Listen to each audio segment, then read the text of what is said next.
Олег Мусасович, как известно, 1 октября у вас была встреча с одним из авторитетнейших, мудрейших политиков Сергеем Лавровым, который, в общем-то, знает все глобальные геополитические процессы, также региональные, локальные, наверное, на любой точке планеты. Он знает положение дел. Это, на самом деле, очень уважаемый человек сегодня в мире. Расскажите нам о состоявшейся встрече. Мы из новостей видели такой информационный репортаж, краткий. Вот подробно, в подробностях, какие вопросы обсуждались. Там у вас была встреча потом и с 3 делегаций, с министром Южной Осетии, помимо официальной встречи уже и на обеде. Какие вопросы наиболее важные затрагивались в этой встрече? Действительно, я соглашусь с вашей оценкой. Абсолютно созвучно моему пониманию и моим убеждениям. Сергей Викторович Лавров, министр иностранных дел Российской Федерации, действительно является объективно, является, я думаю, дипломатом №1 в мире. Это авторитетнейший, опытнейший руководитель, который уже много лет олицетворяет в серьезном значении этого термина внешнюю политику Российской Федерации. Это человек, для которого нет секретов в мировой дипломатии. Это наша вторая встреча уже с Сергеем Викторовичем. Как известно, она состоялась в Сочи 1 октября. Наша делегация прибыла в Сочи для того, чтобы провести переговоры с российской делегацией и подписать план консультаций между Министерствами иностранных дел Республики Абхазия и Министерством иностранных дел Российской Федерации. Такой план консультаций, забегая вперед, скажу, что он был подписан, и поэтому мы имеем дорожную карту нашего взаимодействия на 2026 и 2027 годы. Наша встреча, сразу хочу на этом акцентировать внимание наших телезрителей, проходила в очень конструктивном, дружелюбном, партнерском ключе. Сергей Викторович начал с того, что поздравил нас с прошедшим за день до этого самым главным нашим национальным праздником, Днем Победы абхазского народа в Отечественной войне, народа Абхазии. Мы проинформировали нашего российского коллегу о тех масштабных мероприятиях, которые сопутствовали празднованию Дня Победы, о тех делегациях, которые посетили Республику Абхазия в этот день. Как известно, поздравление президенту Абхазии Бадре Зурабовичу Гунба направил Владимир Владимирович Путин, президент Российской Федерации. Это поздравление на торжествах озвучил наш высокий гость, первый заместитель руководителя администрации президента России Сергей Владимирович Кириенко. Кроме того, Абхазию посетили губернатор Московской области, губернатор Нижегородской области, и еще был ряд делегаций, которые приехали в братскую Абхазию, чтобы быть рядом с нашим народом в эти праздничные дни и часы. Об этом мы тоже рассказали нашим российским коллегам, делегации Министерства иностранных дел. И дальше обсудили довольно широкий спектр нашей взаимной двусторонней повестки. Это были и вопросы, разумеется, сотрудничества в оборонной сфере, в области скоординированной, как известно, внешнеполитической деятельности между внешнеполитическими ведомствами Абхазии и России. Живой интерес Сергея Викторовича вызвала наша активность, что называется, на внешнем контуре. Он подробно был проинформирован мною о тех визитах, которые состоялись за этот период с нашей первой встречи 6 июня до сегодняшнего момента. А их было несколько таких визитов, и число тех стран, с которыми мы поддерживаем диалог, неуклонно растет. Не все эти страны, естественно, сейчас признали государственный суверенитет Республики Абхазия, но тем не менее диалог расширяется. Я сознательно не буду акцентировать на деталях, называть конкретные страны, конкретные государства, дабы не предвосхищать события, потому что мы с вами хорошо знаем, что те, кому, так скажем, Будут противодействовать. да, тем, кому это как кость в горле становится, они, конечно, будут противодействовать этим процессам и нашей активности. Разумеется, мы проинформировали Сергея Викторовича и членов высокой российской делегации о тех усилиях, о том союзническом духе, которым наполнена наша работа. Мы, не секрет, что во всех наших визитах, во всех наших контактах особо подчеркиваем союзнический характер отношений с Российской Федерацией, с нашим главным союзником, партнером и другом. Кстати, хочу сказать, что мы проинформировали Сергея Викторовича о том, что загранучреждения Российской Федерации, дипломатические ведомства оказывают на протяжении всего этого периода нам очень существенную деятельную помощь. Это всегда партнерское взаимодействие, это всегда союзнический дух и, как я уже сказал, проявление скоординированной внешней политики между Абхазией и Россией. Основные вопросы еще вот какие-то обсуждались там касаемо, допустим, общей безопасности. Разумеется, мы обменялись мнениями по всему спектру сегодняшней ситуации в регионе, который соседствует с нами. Это, как известно, регион Южного Кавказа, Восточного Причерноморья. И здесь я хочу сказать, что наши оценки полностью совпадают. Конечно, мы внимательно следим за теми динамичными процессами, которые разворачиваются сегодня в закавказских республиках, соседних с нами. И мы должны быть здесь очень внимательны. Здесь идет и очень серьезная аналитическая работа, и обмен информацией, обмен мнениями с нашими стратегическими союзниками, с Россией. Конечно, мы большое значение уделяем сохранению вот этих высоких стандартов обеспечения безопасности, сохранения общей архитектуры стабильности, безопасности в регионе, поскольку это напрямую влияет на жизнь, на деятельность нашей страны. Конечно, здесь партнерство с Россией имеет колоссальное значение. Мы обменялись мнениями и информацией по тем процессам, которые сейчас происходят в соседнем государстве, в Республике Грузия. Как известно, встреча состоялась вот непосредственно накануне муниципальных выборов в Грузии, поэтому мы уделили и этой теме, конечно, важное время, большое время и важное значение. Ну, я думаю, что те процессы, которые проистекают между Грузией и Азербайджаном и попытками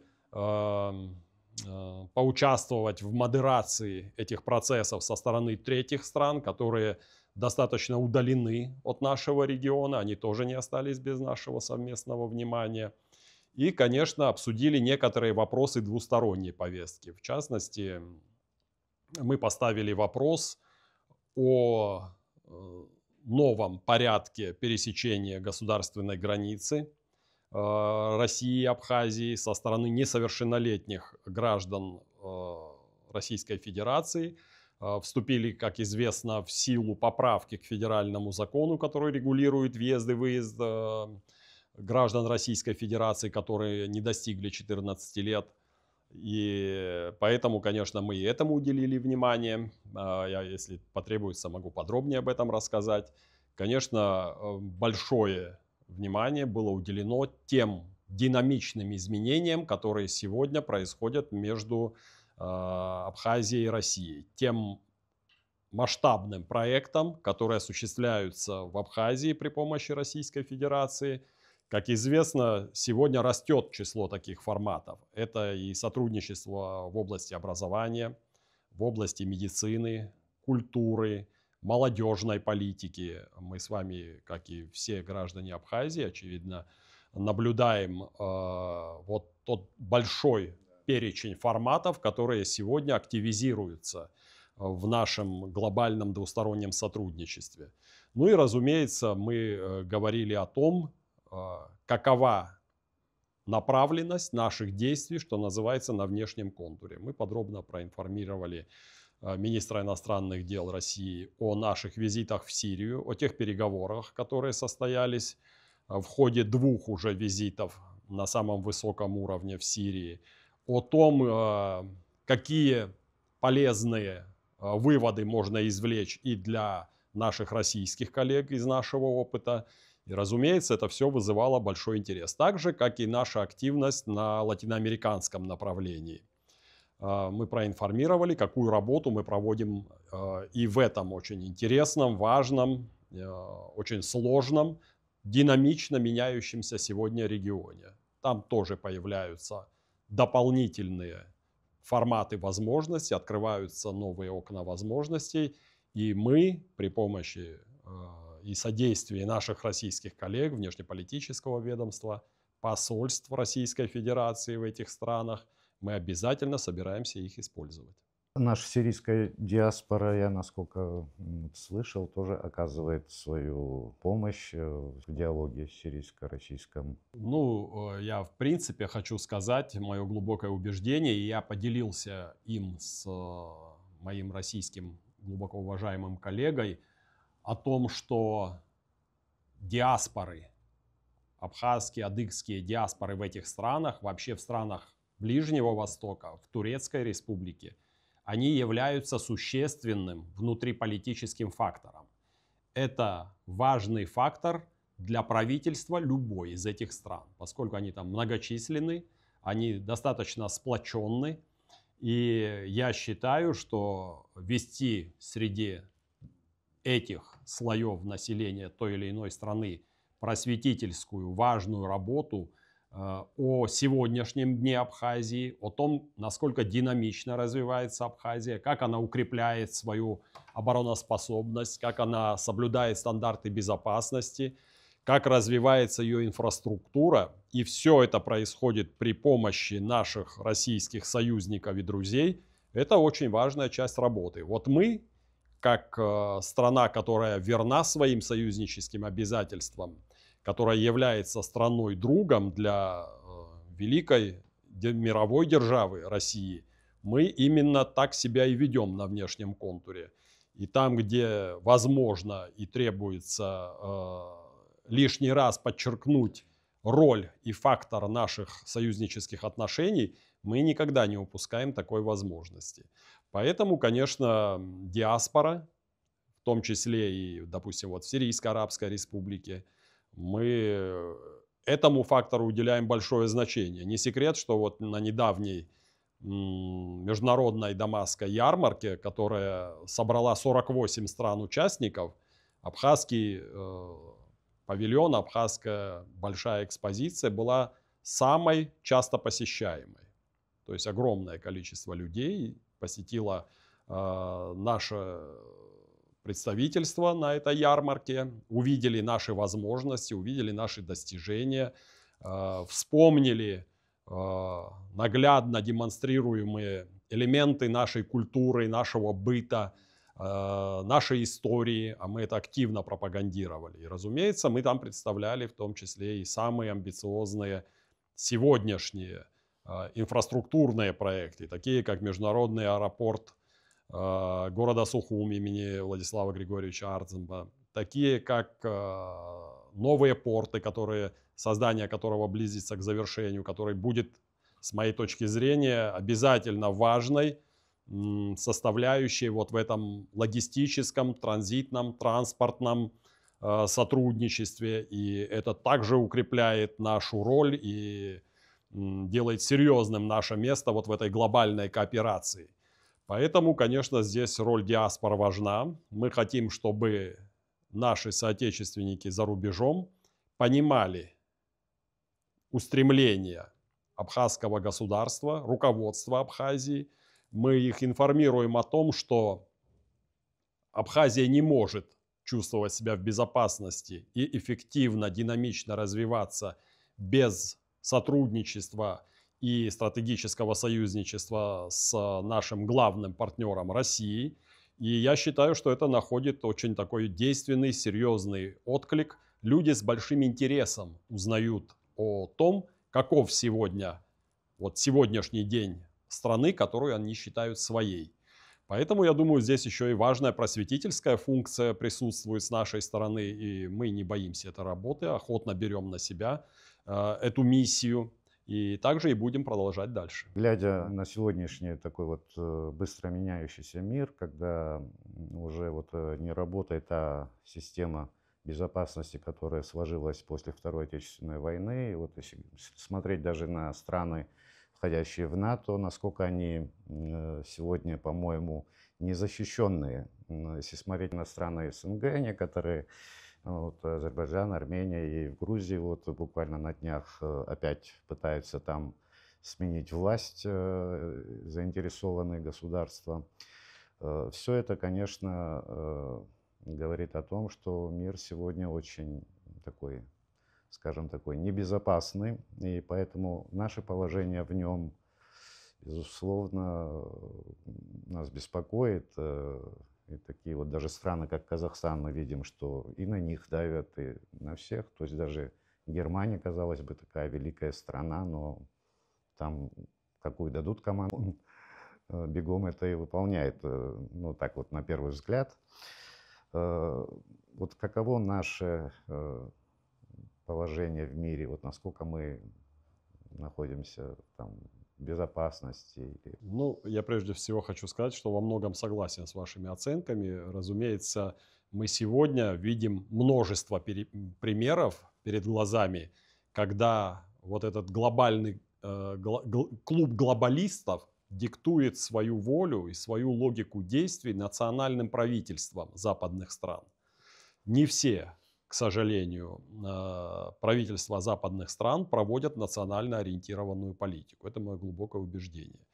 Такое ощущение, что есть некий единый центр управления, который, уже проработав определенную стратегию, навязывает волю, как это ни парадоксально, национальным правительствам суверенных государств. И здесь, конечно, очень важен фактор противодействия этой тенденции. Но мы видим, что такие тенденции противодействия этому коллективному глобалистскому клубу, они набирают силы. Вот недавние форматы, которые состоялись при ведущей роли Российской Федерации, Китайской Народной Республики, они ясно об этом нам диктуют. Они демонстрируют эти процессы. Шанхайская организация сотрудничества, формат БРИКС, который приобретает все большее количество сторонников. Есть большое количество предложений от различных стран, которые еще не присоединились к этим форматам, о том, что они считали бы для себя выгодным и справедливым, особо замечу, присоединиться вот к новому формату, зарождающемуся, создающемуся формату глобального юга, глобального востока. Это сегодняшние реалии. Надо их учитывать, и мы должны отдавать себе отчет в том, что нам как раз-таки дорога лежит туда, к этим форматам. Абхазия, я уверен, со временем, нравится это кому-то или нет, займет свое достойное место на евразийском, на постсоветском пространстве. Абхазия, по сути, это неотъемлемая часть общего глобального евразийского пространства. Несмотря на свои небольшие территориальные размеры и не на слишком многочисленное население, но само геостратегическое положение, географическое положение нашей страны, безусловно, подтверждает тот тезис о том, что Абхазия является важным игроком, важной страной, как минимум в регионе Южного Кавказа, Восточного Причерноморья, и при определенной политической конъюнктуре, нарастив свои возможности в содружестве с Российской Федерацией, укрепив свою инфраструктуру, укрепив экономические институты и развив их, обязательно займет свое достойное место. Что для этого требуется? помимо глобального сотрудничества с нашим главным партнером, необходимо также выстраивать и с другими странами, которые готовы нас услышать, которые не являются враждебными России и Абхазии, которые готовы воспринимать нашу логику, которые относятся к нам с уважением, к нашему государственному суверенитету, к нашим внешнеполитическим устремлениям, к решению абхазского народа о собственном пути, которые относятся к этому с уважением и с вниманием, мы готовы с ними разговаривать. Для этого нам требуется не слишком большой набор. Это компетентность, это ответственность, координация наших важных шагов с главными союзниками и партнерами и, конечно, воля. Мы для этого должны выстроить эффективный, собственный, государственный, национальный проект. Тем более, что у нас для этого сложились благоприятные условия. Ну, посмотрите, есть рядом большой российский, дружелюбный, масштабный рынок. Он очень емкий. Это возможность для развития нашей экономики. Это возможность для развития наших производств.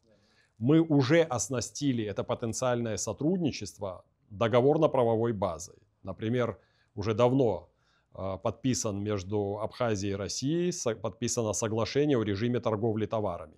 Оно как раз и призвано обеспечить вот это взаимодействие и стимулировать дополнительное развитие производительных сил в Абхазии.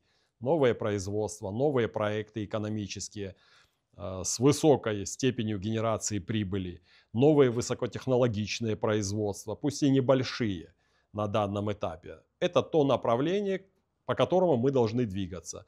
Вот короткий, очень короткий перечень тех шагов, которые стоит предпринять, и тех стандартов, которыми мы должны руководствоваться для того, чтобы быть эффективным, важным игроком, как я уже сказал, несмотря на небольшие размеры нашего государства, вот в этом региональном сотрудничестве, в этой региональной кооперации.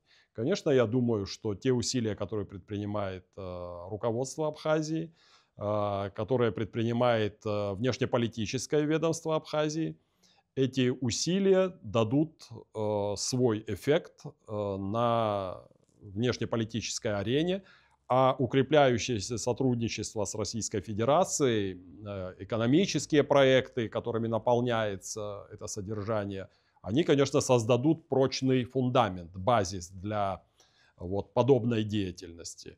Я считаю, что в современных условиях, когда мир, как вы выразились совершенно справедливо, очень стремительно меняется, это для нас не только вызовы, но и серьезное окно возможностей. Уверен, что мы сможем им воспользоваться. Конечно же, когда мы видим, как американцы относятся к своим партнерам, настолько нестабильные у них взаимоотношения, очень важно, кто у тебя партнер, безусловно. Разумеется, вы знаете, мне кажется, помимо соображений целесообразности, которым, разумеется, руководствуются все страны в своей деятельности, да, разумеется. Кроме этого, существуют еще и нравственные нормы и категории. И поэтому нам здесь легко говорить об этом. Мы вместе с нашими союзниками, убежден в этом, мы на стороне добра, мы на стороне справедливости. И это еще раз подчеркивает тот партнерский дух, который между нами сложился. Не только буква, я хочу заметить, но и дух этого подлинного партнерства и союзничества, которое мы исповедуем в отношениях с дружественными странами. Поэтому здесь двух мнений быть не может. Мы продолжим это сотрудничество. Мы считаем, что этот путь оправдан и нравственно, и морально. И это соответствует нашим историческим, коренным интересам нашего народа, нашей страны. Олег Александрович, все еще продолжаются на Женевской площадке вот дискуссии, да, вот эти. И, как известно, вот в ближайшее время должна состояться встреча, да, вот какие наши ожидания вот от этой площадки? Ну, как известно, женевские дискуссии продолжаются уже длительное время. Действительно, в начале ноября состоится очередной раунд дискуссий по безопасности в Закавказье, так называемый Женевский формат. Наша делегация, конечно, будет представлена там, так же, как и делегация Российской Федерации, Южной Осетии. И западные участники, постоянные участники этого важного для нас формата. В этом году, в этот раунд, абхазскую делегацию буду возглавлять я лично. Мы уже провели такое установочное заседание, координирующее заседание с нашими российскими и югоостинскими коллегами в Москве 2 недели назад. Поэтому у нас есть четкое понимание тех позиций, тех тезисов, которые мы будем озвучивать в Женеве. Они отличаются завидной постоянностью с нашей стороны. Мы стоим на позициях необходимости, прежде всего, принятия взаимного юридически обязывающего соглашения о невозобновлении применения военной силы. Как известно, грузинская сторона с упорством, достойным лучшего применения, отвергает эти предложения на протяжении длительного времени. И, кстати, недавно руководство Грузии в заявлении премьер-министра Кобахидзе, я думаю, предельно раскрыло свои карты, свои намерения, устремления. Как известно, после всех громких заявлений в предвыборный период в октябре 2024 года, когда грузинское руководство декларировало готовность извиниться, начать работу по улучшению отношений с соседними странами, имеется в виду Республика Абхазия и Республика Южная Осетия, Алания, сегодня выясняется, что это была не более чем предвыборная риторика. Сегодня руководство Грузии безапелляционно заявляет о абсолютном нежелании вести какие-либо разговоры о неприменении военной силы. В своем выступлении Кобахидзе даже назвал подобные планы несерьезными. Ну, мы, разумеется, это фиксируем и понимаем истинные цели и намерения грузинского руководства. Поэтому иллюзий никаких нет. Однако это не умаляет нашей решимости вместе с нашими партнерами еще раз, в очередной раз, продекларировать свою приверженность мирному решению этой проблемы. Альтернативы подписанию юридически обязывающего соглашения о неприменении военной силы с нашей точки зрения нет. Хочу заметить и еще раз обратить внимание грузинского руководства на тот факт, что безопасность Республики Абхазия, Республики Южная Осетия гарантируется нашим стратегическим союзникам и партнерам Российской Федерации. Так же, как и собственными возможностями наших стран. Как известно, растет материально-техническое оснащение Республики Абхазия в военном аспекте. Постоянное взаимодействие с нашими российскими коллегами на уровне руководства оборонных ведомств, на уровне постоянных учений, отработки новых элементов боевого слаживания. Это, конечно, я думаю, серьезный фактор для того, чтобы остудить некоторые горячие головы в Тбилиси. Мы на полях женевских консультаций еще раз подтвердим необходимость подписания такого соглашения. Думаю, что здравомыслящие политики, представители истеблишмента западных стран в конце концов должны осознать всю бесперспективность другого пути. Нет альтернативы, кроме как признать существующие сегодня в регионе реалии. Реалии таковы, что есть суверенное государство, Республика Абхазия, и во взаимоотношениях с ней Грузия должна руководствоваться данными реалиями, которые уже давно сложились в регионе. То упорство Запада, с каким они вот хотят сменить режим в Грузии, вот и эти дни там неспокойно. Какие у них цели и к чему нам надо быть готовым? Мы должны быть готовы к любому варианту развития событий. При этом, как я уже ранее сказал, военно-политические риски для нашей страны во многом нивелированы, практически в главном нивелированы путем соглашения договора о союзничестве, дружбе и партнерстве с Российской Федерацией, военным договором, который также имеет место быть среди главных, так скажем, документов нашей договорно-правовой базы между Россией и Абхазией.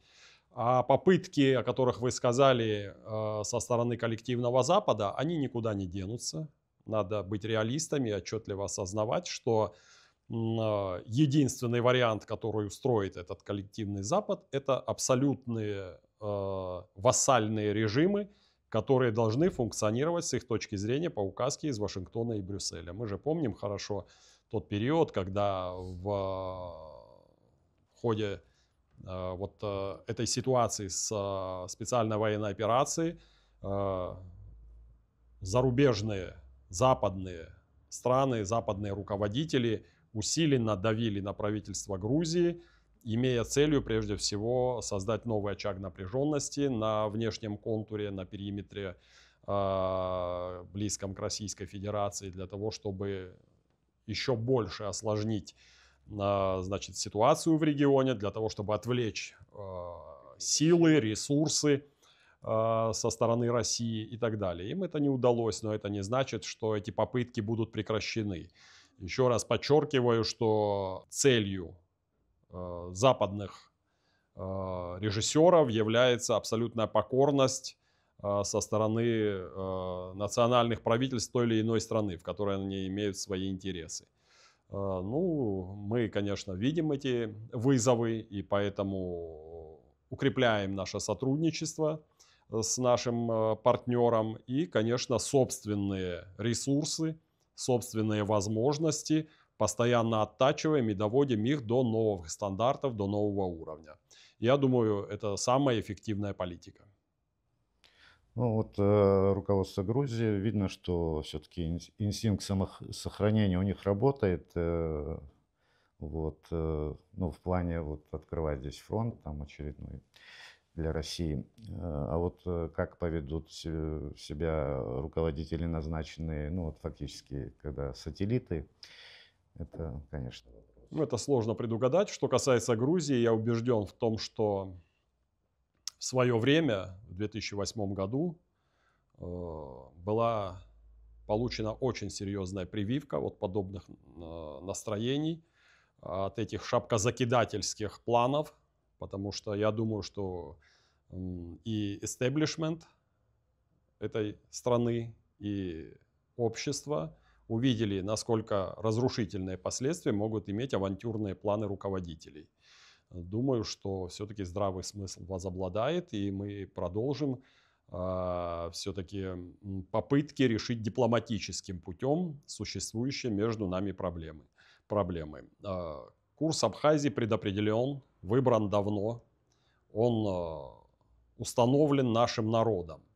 Он сегодня имеет выражение в нашем стремлении к строительству суверенного, демократического, независимого государства, которое выбирает себе партнерами, союзниками, как я уже сказал, те страны, которые готовы действовать с нами на взаимоуважительной, продуктивной, конструктивной основе. Сегодня, еще раз повторю, у нас есть главный союзник и партнер, и это во многом обеспечивает нашу безопасность и создает условия для нашего устойчивого социально-экономического развития. Ну, думаю, что наши соседи не будут испытывать судьбу, особенно вот глядя на то, что происходит сегодня. Спасибо вам большое за интервью, Спасибо. Александр Сергеевич.